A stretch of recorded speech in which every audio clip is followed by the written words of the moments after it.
Good morning. I don't know how often in life you've been kicked in the testicles. I mean, I have my fetishes, but getting kicked in the nuts isn't on that list. But all I can say is if you're an LA sports fan, after yesterday, you are resting your sperm turbines on ice. Holy crap. 5 LA teams play, and not only did they all lose, but they all get humiliated in the process. So this morning, I am your hopium dealer. With each loss, I will give you a little something to salve the wounds, because yesterday was that much of a bloodbath. Good morning. I'm James. This is your daily dose of sports and snark for the greatest sports city in the world, Los Angeles. This is Faithful Angelenos. In addition, by the way, we are going to look ahead to the LA Kings. Yes, they were eliminated last night in the Stanley Cup playoffs, but we want to do a wrap-up and definitely a look forward to the future because there is something bright there.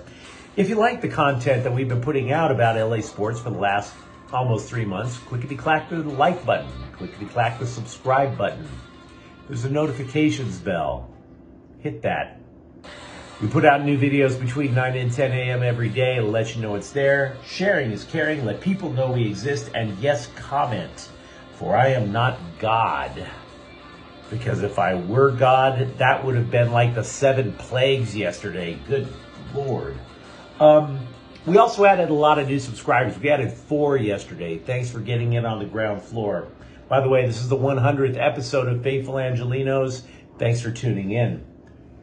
Today's schedule, which we will get to before yesterday's embarrassments, I just want to let you know the Dodgers will be playing the Phillies at 1 o'clock today. Michael Grove will be making his Major League debut. The Dodgers pitching rotation is in absolute tatters right now with injuries and a massive blitz of games, 31 in 30 days.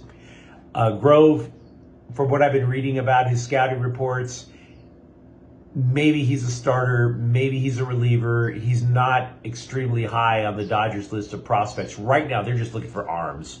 Anybody that can pacify the time. Last night, let's talk about the garbage, and let's give you at least a reason to try to smile through that one. The Phillies defeated the Dodgers last night 8-3. Julio Urias gave up 4 home runs. What is the plus side? Dodgers are still in first place. Keep your head up. The Edmonton Oilers eliminated the LA Kings last night. 2-0. Didn't even score. What to keep your head up over? Dustin Brown. Distinguished career for the Kings. He retired after last night's game. That's a good memory to have. Both MLS teams in LA lost yesterday. Colorado defeated LAFC 2-0. 6-game unbeaten streak for LAFC ends. Reason for optimism? LAFC is still in first place. And oh, by the way, that is without Carlos Vela scoring for them for the last, I think, 9 games now. Meanwhile, FC Dallas embarrassed the LA Galaxy. That was the game that I went to with the wife. Pretty bad. You got Kevin Cabral, a designated player who's now hasn't scored or had registered an assist in 620 minutes. The guy's just jogging around out there. But on the plus side, Douglas Costa scored. Galaxy need that. The Galaxy need additional scores aside from Chicharito. By the way, please give our daily welcome in her cameo appearance, Cock Blocker the Cat. And oh, by the way, Connecticut defeated the LA Sparks yesterday, 77-60. There are 2 bright sides if you're the LA Sparks. One, nobody cares about the WNBA. Not really. And then I suppose if you're looking for another plus, if you're an LA Sparks fan, at least your best player isn't in a Russian prison. So there's that. I'm really stretching trying to find the bright sides for this. You could have pinned your hopes on Brittany Griner. Thank God you didn't. So this is the way too early forecast for the LA Kings for next year. Because they exceeded expectations in 2021, 2022. They simply, by qualifying for the playoffs for the first time since 2018, is a reason to be optimistic. And add to that, the Kings took their first round opponent, Edmonton, with arguably the best player in hockey to 7 games, and they had 2 chances to eliminate them. So you have legitimate reasons to believe.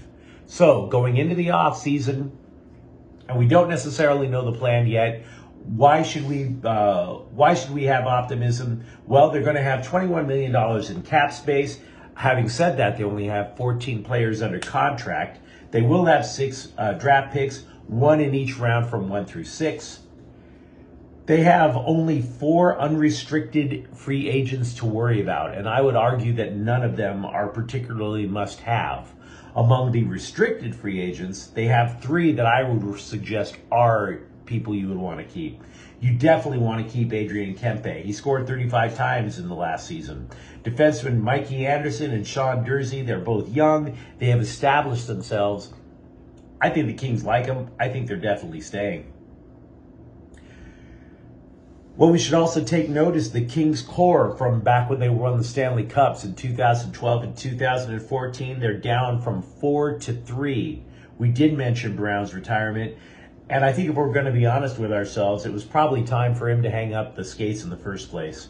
He had a couple assists in the playoffs, but he just wasn't what he used to be.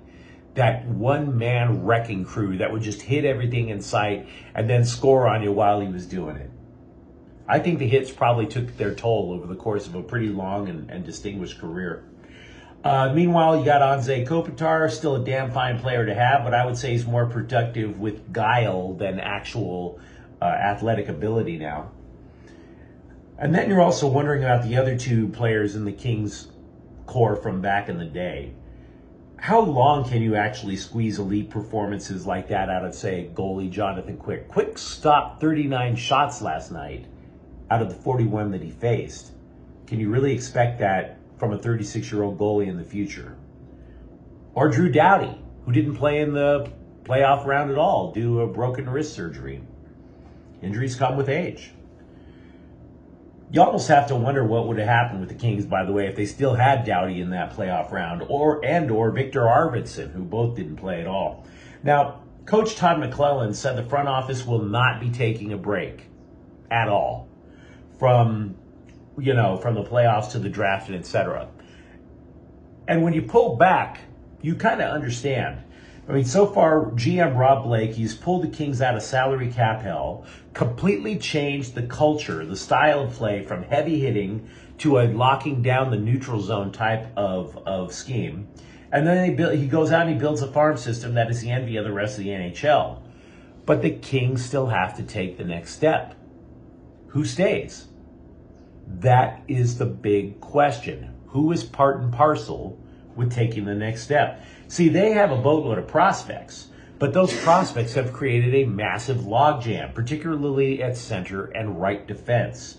And moreover, while many of those prospects, but scouts say have legit chances at good NHL careers, I would argue that the only surefire can't-miss prospects that are on the big team right now are center Quinton Byfield and winger Arthur Kaliev.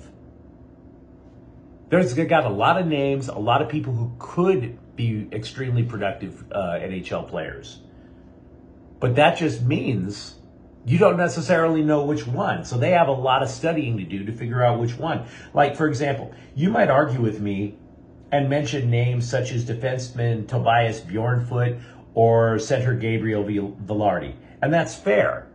But where were they during the playoffs? I didn't see Bjornfoot play significant minutes. It seems to me that Mikey Anderson and Sean Dursey have surpassed Tobias Bjornfoot. So there's also a very good chance that we're going to see a blue chip prospect, Brant Clark, join the Kings in the NHL next year. Now, I'm not saying this to trash Tobias Bjornfoot. The guy was a first-round draft pick a couple of years ago. There was a time to really be excited about his future. People at one time were saying he was the heir apparent to Drew Doughty. But he's not. It's probably Brant Clark.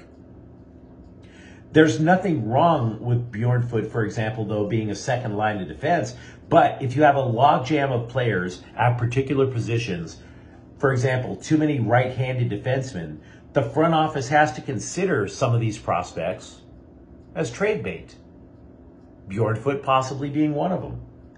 The playoffs gives the Kings front office, therefore, extra data. It was a 7-game crucible to contemplate who they might want to use in a trade. See, the Kings need a left-handed defenseman to counter that.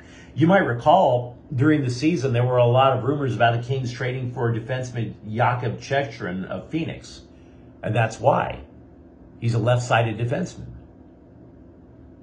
The Kings also need more scoring wingers. I mean, hockey people, they say a center can make the switch from center to wing with relative ease as opposed to a wing trying to become a center. And they were trying to do that. The Kings were trying to do that with Gabriel Velarde. But again, did he have a noticeable impact when the situation was largest? Did he make a noticeable impact during the playoffs? Rasmus Kupari was drafted at center. But by the time the Kings made the playoffs, he too was switched to wing. Did you see him take command? I didn't. And again, that's not to say that they stink. It's basically a way of asking yourselves, with this data, do we really know for certain that they have a future? And then you have to wonder aloud if they're going to be tradable assets. I would even say that about Cal Peterson in net. Remember, it was just a year ago when he was going to be the heir apparent to Jonathan Quick. And Jonathan Quick took the bull by the horns. He was the guy in net during the playoffs, not Cal Peterson. Are we really sold on Cal Peterson tending goal now? These are all quote-unquote nice problems to have. But you have to know what you're doing when you make the decisions. I mean, the Kings have done a bang-up job straightening out their finances and drafting well. But the goal is not simply now to make the playoffs. They've accelerated that timeline. See, ESPN, their writers suggest the Kings are now here to stay in terms of reaching the NHL playoffs. I'm not so sure. If you recall, the Pacific Division was weak this year. Ask yourself, are we really so quick to just write off the Vegas Golden Knights for now? For years? I'm not. See, the way I see it, next year's Kings are going to be a lot like this one, where they're constantly mixing in the young players to see who fits.